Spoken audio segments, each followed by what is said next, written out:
Sorry, got cut off again. We keep forgetting we have timers set in our phone and they go off and it cuts off our video. Okay, so Jacob loved Leah, Leah's servant, Rachel, Rachel's servant. All of those. Hello, Shay. I wouldn't come in here if you don't want to be on the camera in your unmentionables. So, yeah, a lot of people point and say, well, Jacob did that, so it must be right. Is that a correct statement? No. No. And we could see from Jacob's experience those actions of his caused what? Trouble. Che? Oh, okay. Okay. Sorry, didn't realize you put pants on. Okay. That his actions had caused what? Division, trouble, and anger. Conflict. A lot of conflict in his family was caused because he didn't obey what the Lord said. He didn't do what the Lord said, and that caused conflict. Okay, so let's see, that was 5, 6, 7, 8, 9. Okay, so number 8 is you shall not steal. We take stealing basically as soon as little children see something they want. What do? They see a toy in your hand, and what do? Take it. They take it out of your hand. That's stealing. And people are like, oh, they're just a child.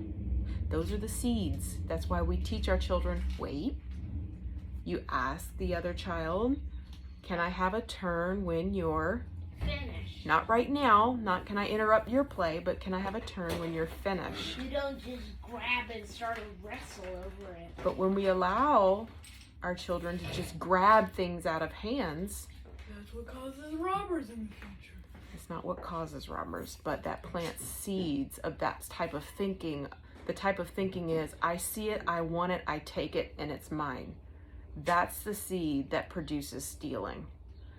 And we want to set healthy boundaries for our children and say, that is that person. They're playing with it right now. They're enjoying it right now. Just because you see that they're enjoying it doesn't mean you can take it away from them so then you can enjoy it. Because a lot of the times it's I see you're having a really good time with that. I'd like to have a good time with it and end your good time with it. There's like a little bit of a jealousy there. There's a coveting. Do you understand what I'm saying? Yes. It's like when you're not playing with a toy and you've left it on the floor and some other person comes to play with it and they're like, oh, this is great. And suddenly that toy that you didn't even care about, now you're like, whoa, whoa, whoa. Now that you're enjoying that toy, now I want to have that toy too. Why? Because they play with it. Why, Cruz? Because now you don't want anyone else to play with your toy. You don't want them to enjoy that toy. You're seeing their enjoyment and now you're coveting that joy. You're like, oh, no, that's mine. I have to have it.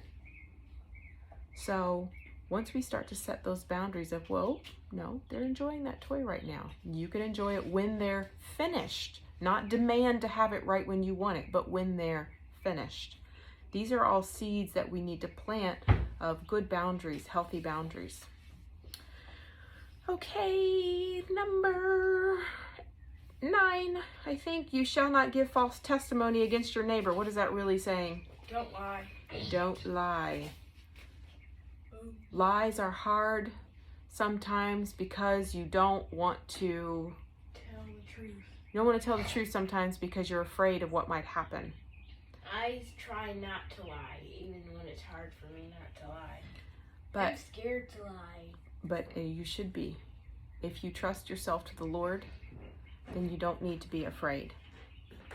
You can repeat to yourself, He's right with me. He's closer than my very breath. All right, you shall not covet your neighbor's house. Last one, we're going to stop here. You shall not covet your neighbor's house. You shall not covet your neighbor's wife or his male or female servant, his ox or his donkey, or anything that belongs to your neighbor. What is that saying? What does the Lord want you to do? He's saying anything that your neighbor has, you shouldn't covet it. What does that mean, like taking? covet means want it to the point of becoming jealous and angry and kind of a stirring in yours, like, oh, they have it and I don't. And it leads to kind of pursuing that thing instead of doing what? Instead of Focus your mind. The Lord. Instead of asking the Lord for it. If you see something that you'd like, the Lord loves us to ask. Ask. But then also do what?